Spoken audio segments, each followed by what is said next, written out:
So something I want to touch back on that you mentioned earlier is familial risk. And I think about this often because I have two siblings who are adopted, and I know that breast cancer runs in my family.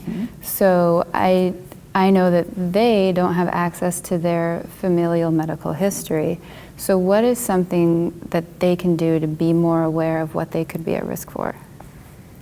Without knowing the mother and father's history, and I think a lot of the adopted children are now being able to find that information somewhere, but if there's no way, there actually is, you have to go by your height, your weight, what you eat, do you smoke, do you drink, what type of foods do you eat, where do you live, is there an environmental factor involved, and if you know anything at all about any relatives that you may have, what did they have? They can go to a genetic counselor and be tested for genomic testing, and that can tell you either whether you have the BRCA1 or 2 mutation. There's a lot of other diseases now that can be found because of genetic testing. So, and that's not covered by insurance. Okay. BRCA is the other, probably not.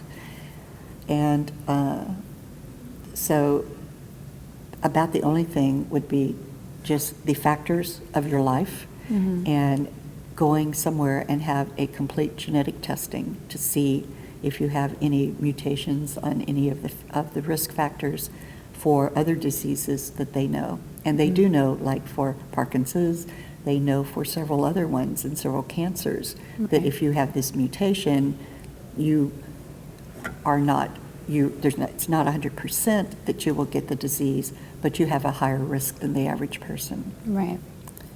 So it's, like one of the risks is being tall. Yeah.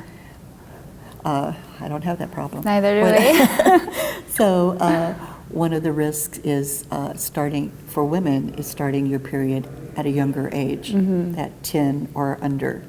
And that's because of the hormones are in your body longer than normal. Having menopause at a later age.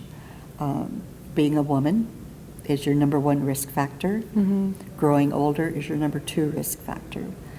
Young women do not have that much of a risk unless they have a mutation, but more and more younger women are being diagnosed, and we don't know whether it's environmental, whether it is the chemicals that are in the food. We have no idea right now.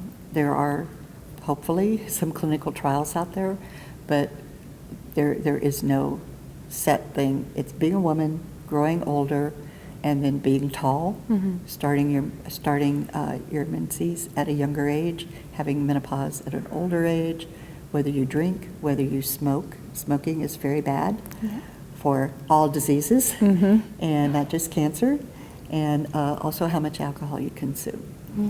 That for the heart, it's like this many. For cancer, it's like less.